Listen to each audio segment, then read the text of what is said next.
Hi, Jess Ponce here. I am an author, I am a media coach, and I'm also a personal branding expert. And did you know that you're a manager?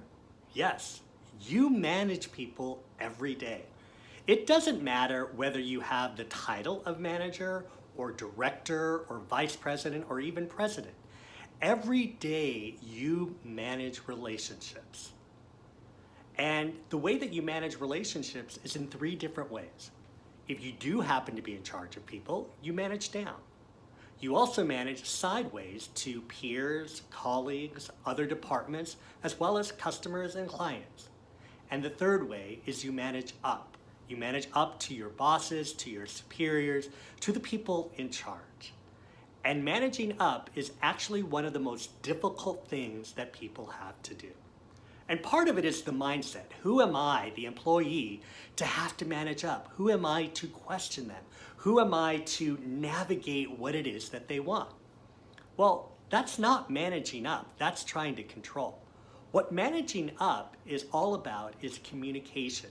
It's about having clear objectives and by helping to support the bigger machine. So, in order to help you get a better sense of this, I want to share the A factor. Now, the A factor is a tool that I use across the board for lots of things, but I think in this instance, the A factor can indeed help you manage up. And there are three A's to remember. There is your audience, there is your agenda, and there is your call to action. So let's take a look at the audience. So the audience obviously is somebody that you have to report to. And when he or she has a request or is communicating something that doesn't make sense to you or something that you think is right down ridiculous or they should know better, take into consideration that what you know and what they know are different. You are absolutely right. You probably know the nuances of a project in and out. You know what happened, the details, what went wrong, and what should happen next. What they know may not be those details, but they have a 30,000-foot perspective. They know things from the budget to the clients to delivery to all of these other nuances. So when they come to you with a request, you have to take that into consideration. And also, really, they are tasked with the responsibility much greater than your own. So you may know a detail, and it's okay that they don't know it. But if the request is not clear, then you do have a right to ask clarifying questions. Because often, and all of us do this, we make bad requests.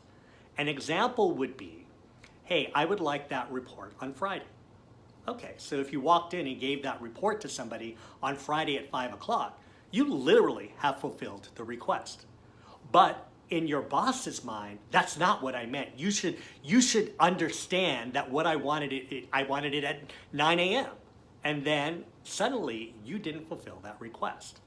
So requests have several different elements to it, but I want to identify a few. First is time. Second is set objectives of completion. Third is an obviousness of understanding. And number four is an assumption that the person can do the task. So as opposed to saying that I'd like that report on Friday, you say, I would like that report to me on Friday at 12 noon, 2 copies. You and I are going to stay and work through our lunch, go through it, and I would like for you to take the notes after lunch and have a final presentation for me at 5 o'clock before you walk out the door. In that request, there is no misunderstanding, right? It's very clear. Now, as a boss, that may seem particularly pushy, but as an employee, you appreciate it because you know what? That's really clear. So you do have a right to say, when would you like this report? How would you like it done? And is there any other details that I need to know? For example, will this be seen by colleagues or your contemporaries? Those questions, when you manage up, allow your boss to know, you know what? This person's really thinking about what he or she has to do. So don't be scared to ask for clarifying questions. Number 2 is the agenda. Remember that when you are seeking clarification or you are managing up, it is not about you. It is about the company and in particular about that boss's job, department, or task that he or she is set to do. So when you go in and you are trying to manage up, remember that you are a team player. It's not just about your small piece of it, that when you go to them with something, and this is beyond just asking for clarification, it might be a complaint, it might be a progress report, it could be something, that the agenda should be about everybody. A real simple way to think about this is, if you have a problem, come up with a solution. You will be really appreciated. And the last one is the call to action. Now, the call to action is very similar to the agenda in the sense that what you want to do is you want to be a team player, but at the end of the day, what you want to do is you want to be efficient, you want to help the company save money, and you want to get the delivery done on time. So when you are speaking to your boss, think about that. The budget concerns, the effectiveness, and the timeliness of your contributions.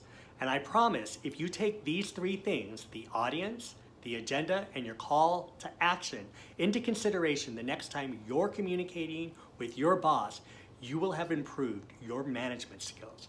You will have been better able to manage up.